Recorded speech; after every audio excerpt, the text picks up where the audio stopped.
जनधन खाता, कोई जनधन खाता नहीं है हमारा। स्वच्छता अभियान के तहत शौचालय, कोई शौचालय नहीं दिया सरकार ने, हमारे लिए कोई सुविधा नहीं दी। उज्ज्वला योजना के गैस सिलेंडर।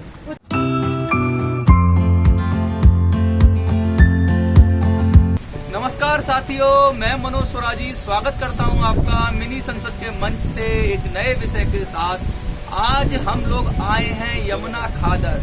यमुना खादर का ये वो उपजाऊ भूमि है जिसके अंदर तरह तरह की फसलें होती हैं, सब्जियां उगाई जाती हैं। यहाँ पर जो कुछ किसान हैं वो खेती करते हैं, लेकिन उनके जीवन से जुड़ी हुई समस्याएं, कैसे सरकारी योजनाएं दिल्ली शहर के केंद्र मध्य बिंदु में आके न्यूट्रल हो जाती हैं, गुप्त हो जाती हैं, गायब हो जाती हैं, वो मैं आपको दिखाना चाहूंगा। सरकार की, केंद्र सरकार की योजनाओं से संबंधित, राज्य सरकार की योजनाओं से संबंधित इन गरीब किसानों को जो यमुना की जमीन पे, जो ऐसी जमीन जिसका टेस्ट कराया गया है, जिसमें ये पाया गया है कि यहाँ की जमीन में कोई भी जहरीले तत्व नहीं है, ये रिपोर्ट आ गई है। तो मैं यही विस्तार से इन बातों को आपसे बात करवाना चाहूंगा। मेरे साथ हैं महारानी जी।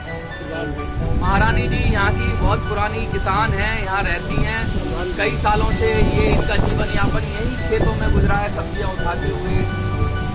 यहाँ पे कोई पॉलिटिकल सिस्टम नहीं है जिससे हम किसी को प्रधान कहें, लेकिन लोगों ने इनको प्रधान अपने मन से माना है, क्योंकि ये लोगों की समस्याओं में बढ़ चढ़कर हिस्सा लेती हैं, भाग लेती हैं और लोगों की समस्याओं का समाधान करती हैं। महारानी जी, कुछ अपने बारे में, अपने परिवार के बारे में बताइए। मेरे परिवार के बारे में ये है कि मेरे बड़े बूढ़े बुजुर्ग जो थे यहीं पे खत्म हो गए। मेरा पति भी यही खत्म हो गया। मेरी उम्र इतनी आ चुकी है, ना तो मेरा परिवार कोई नौकरी करता, नहीं कुछ खाने की, बस इसी खेती बाड़ी को जानते हैं और कोई काम नहीं जानते मेरे बच्चे। कहने का मतलब है कि ये पुश्तैनी यहाँ रहते हैं यमुना खादर के अंदर। ये कोई बसाई हुई झुग्गियां नहीं है। ये लोग किसान हैं जिनकी पीढ़ियां खेती करते हुए निकल गई हैं और इन जमीन पर यमुना के किनारे खेती करते हैं। यही इनकी जीविका का स्रोत है। यही कहना चाहती है महारानी जी ना।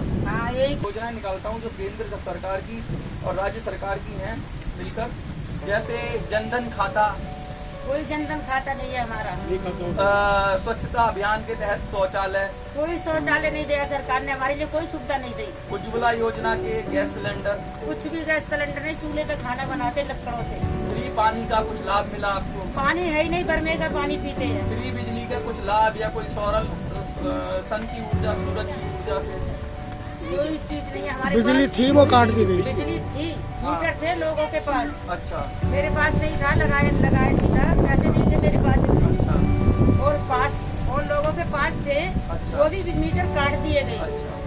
अच्छा, आप एक बात बताइए, क्या राशन कार्ड वगैरह कुछ आपका बना है?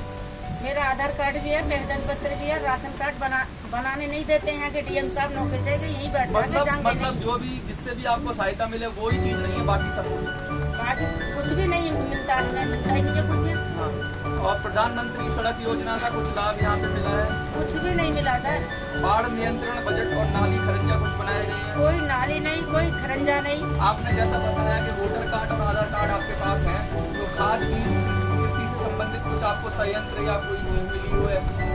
पहले मिलती थी, अब कुछ भी नहीं मिलता है। देखिए, ये हाल है दिल्ली के अंदर सेंट्रल में बैठे हुए एक पुराने किसान का, जिसको केजरीवाल जी कहते हैं, जिसको नरेंद्र मोदी कहते हैं। पूरे देश के किसानों की हालत बदल दी है, दशा बदल दी है, दिशा बदल दी है।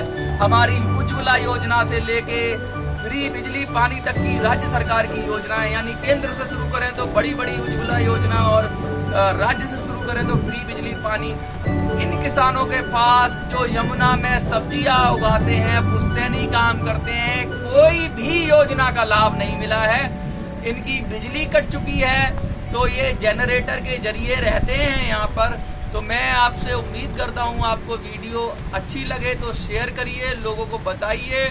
ये यहाँ की सब्जियों जो उगती हैं पूरी ईस्ट दिल्ली, पूर्वी दिल्ली में बड़े लोग चाव से खाते हैं और बहुत ही उत्तम दर्जे की सब्जियां हैं। जमीन का पानी भी बहुत उत्तम दर्जे का है। हर जगह ऐसी व्यवस्था नहीं है, लेकिन कुछ क्षेत्रों में है।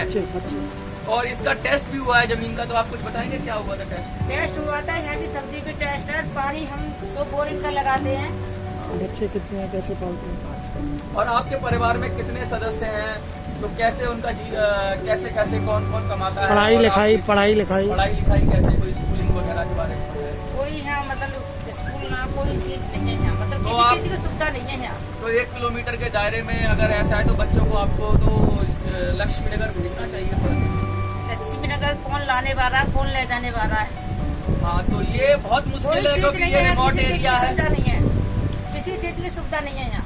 तो थोड़ा बहुत जो पुराने, हम ये नहीं कहते सरकार से कि झुग्गियां बसा दी जाएं या कुछ कर दिया जाए, लेकिन जो पुराने लोग हैं, जो किसान हैं, जो इसकी देखभाल करते हैं, जो यमुना के किनारे को स्वच्छ बनाने का प्रयास करते हैं, ऐसे लोगों को समुचित व्यवस्था होनी चाहिए, उन्हें इस योजनाओं का समुचित लाभ मिलना चाहिए।